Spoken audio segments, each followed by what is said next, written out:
A long time after God had created the world and made man and all the animals and birds, he noticed that people were no longer kind to each other and that they didn't obey God anymore. So he was angry. But God did see one man in the world who was kind and good and who obeyed the Lord's word. This man was Noah. So God appeared to Noah, and he let him hear his voice. And the Lord said, "Behold, I will cause it to rain upon the earth 40 days and 40 nights. I will bring a flood the earth to destroy all flesh, and everything that is in the earth shall die."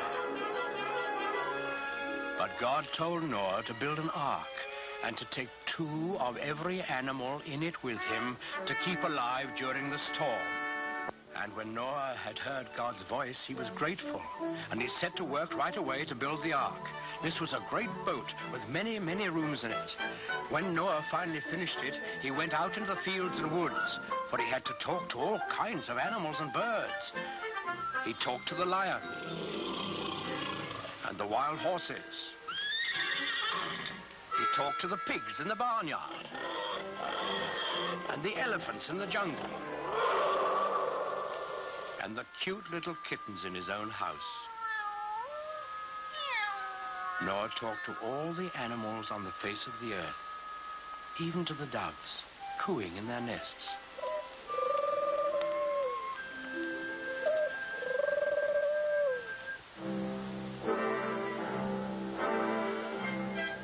And Noah picked a mother and a father of each kind of animal and bird, and he told them to come to the ark. Well, when they were all gathered there, you can imagine what kind of a noisy crowd poor Noah had on his hands.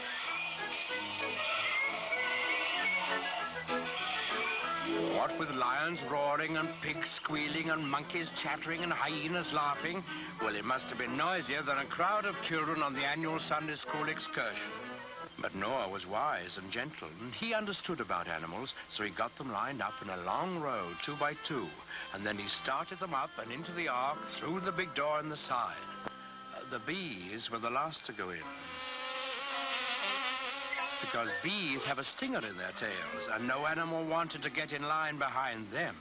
Noah stored food in the boat and then saw that his wife and his sons and their wives were safely inside. Then he shut the big door behind him and he bolted it so that no one could get. Then there was a flash of lightning and the thunder roared as it never had before. Big black clouds hid the sun so that it was almost as dark as night. And out of those clouds came the greatest rain the world has ever known. It lasted for 40 days and 40 nights, as God had promised Noah. All the land was covered with water, and not a house or a living thing remained anywhere.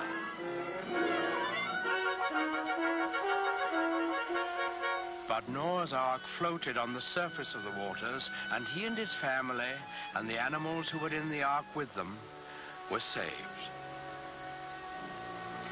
On the 40th day, the rain stopped and the sun came out. The waters that had covered the earth began to flow back into the oceans and the rivers, and the ark came to rest on the peak of a mountain. But Noah wasn't quite sure that there was enough dry land for all his animals to live on. So he took one of the doves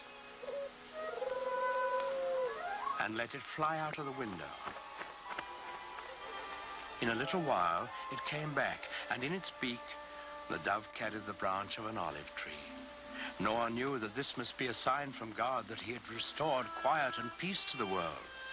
So he opened the door of the ark, and he and his family and all the animals came out on the dry land, and they praised God and thanked him. Then the Lord appeared again to Noah. He promised him that he would never again send a flood to destroy the earth. And he sealed that promise with a beautiful symbol, which he set in the sky for all of us to see. That symbol, the token of God's everlasting faith in man, is the rainbow.